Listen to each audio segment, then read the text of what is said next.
Pipes are a great way to transform or format your data that you show or that you display inside your Angular application. Today we'll deeply understand when to use pipes, when not to use them, hidden performance traps, and some real-world edge cases. Let's start. So we are in our poster Angular application where we have two components, which is post list and the postcard component. And this application looks something like this, where we have two posts. The thing that I want to do over here is that I want to show the title based on the title case. That is, even if the title is in lowercase or the title is in uppercase, I want to show it in the title case. Okay, this can be achieved using a pipe, that is title case pipe. So I'll head over to our component where that is the postcard title. Okay, and here is the postcard title. I want to add the pipe over here so that should be shown in the title case. Okay, so before adding a pipe over here, the first thing that you should do over here is that you should import that title case pipe. Okay, so whichever pipe that you are using in your component template, you should first import it, then only you will be able to access that. Okay, so I'll add the title case pipe over here, right? So once imported the title case pipe, I'll go inside our postcard.html file. Okay, here I'll add the pipe. So to add the pipe, you should have a pipe symbol. So this is a pipe symbol. So I'm getting the suggestions, that is I should use the title case pipe over here. So I have added the title case. Now once saved, when we go inside our browser, you see there is no difference, right? But if I change the title of each of these posts, you see I'll update the title with lowercase, that is first post over here.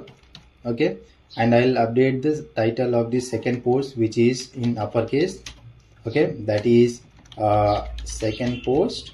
Okay, so now once I have added these titles, and if I again go inside our browser, you see that the title has been updated using the title case pipe.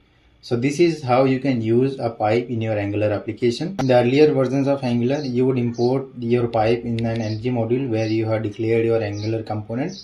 But in the latest versions of Angular, these imports are directly added to the component because the components are standalone by default. So whatever dependencies you have for that component, you can directly add that inside the imports array of that particular component. Alright. So until now you have known what Angular pipes are. Angular pipes are a way to transform your data to display inside your HTML. So they are not a way to store any data. They are just used to display, or they are just used to format your data so that you can show that inside your HTML template or inside your browser. Now let's update the number of likes. So I'll go inside our postlist.ts file where we have stored the post list. Here, if I update the number of likes, let's say I want to have 1 2 3 4 5 over here, and I'll add some more data over here. Okay, so these are the number of likes that I have updated. Now if you see in the browser, this is not showing as properly, right? So this should be formatted. This should be shown as it should be readable. Okay, so what we will do, we will create a number pipe. So I'll go inside our postcard.ts file again. I will add the number pipe, but there is no number pipe. So to add a number pipe, you must have a decimal pipe imported. So decimal pipe and number pipe are the same. So I added the decimal pipe over here. Now if I go inside our postcard.html file, here are the number of likes that I am showing inside our small HTML tag. Okay, so I will add the number over here. So once I have added the number over here, you see in the browser there is a comma added, and that is formatted, and this format is being shown based on the number that you have added inside your number of likes. Okay, so this is how you can use a number pipe as well. And the decimal pipe or the number pipe can also be used to show number of decimals. For example, to have a number of decimals, I'll add a parameter over here. So okay, so to add a parameter to a pipe, you should add a colon over here. So that parameter will be passed to that particular pipe with that value. Okay, so I'll add the parameter over here. So the parameter that I'll add over here is that 1.2-2. That means this specifies at least one integer digit, that is 1 that we have added over here, and exactly 2 fraction digits, minimum and maximum.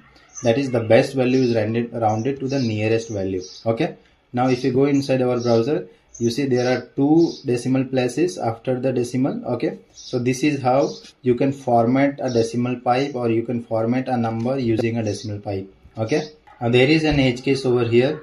If you're passing anything to a number pipe or decimal pipe which is not a number, then your app will fail and you will get error in your terminal. Okay, so let's say I'm adding a post.content over here and I'm adding a number pipe to that. Okay, so you see I'm getting the error over here inside our terminal, and your app will crash silently.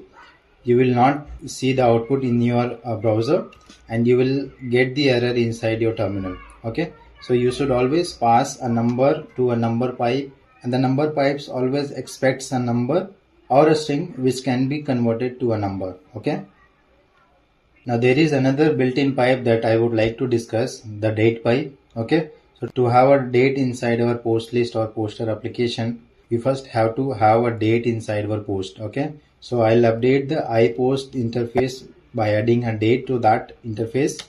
Let's say because of published at, and that should be of type date or string.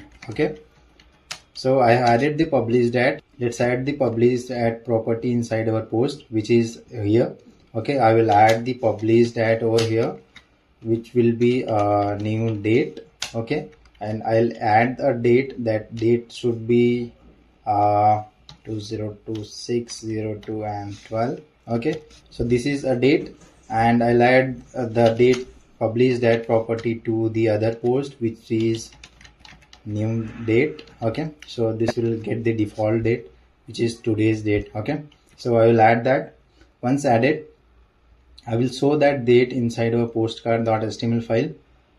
Let's say I want to show over here below the date or below the post content.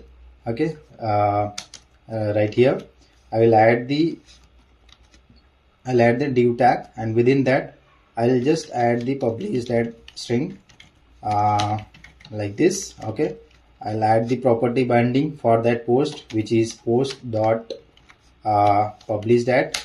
Now I have added the date. Let's go in our browser and see how this looks. And this is our published date, and this should be formatted because a date like this should not be shown in the production. Okay, that's why we need a pipe over here. So I will import the date pipe inside our imports array, which is date pipe. So once imported, I'll go inside our postcard.html file, and I will just add the date pipe over here. So you see now, just adding a date pipe, let's see what changes. You see the date has been changed. Okay, so this is how you can format a date inside your application. Okay, now there are various patterns, or there are various parameters that you can pass to this date. For example, I want to pass a parameter to this date pipe, which is short like this. Okay, so this is a parameter that you can pass. So you see the date has been formatted like this, right? So you can pass all of these parameters inside your date pipe, which is based on this Angular doc. That is how you can add a date pipe, or you can add parameters to date pipe inside your Angular application.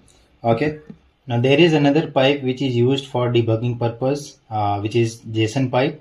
The JSON pipe is mostly used to see the properties of an object. For example, if I have the post over here, I can see what properties are there inside the post object like this using a JSON pipe. So I will add the post over here. So once post is added, to use the JSON pipe, I just first have to import that inside our imports array. So I'll just add the import of the JSON pipe using the JSON pipe imports. Okay, so once imported, I'll go inside our postcard.html file and add the JSON over here. Okay, so what this will do, this will show all the properties and values of that particular post object. So let's see in the browser.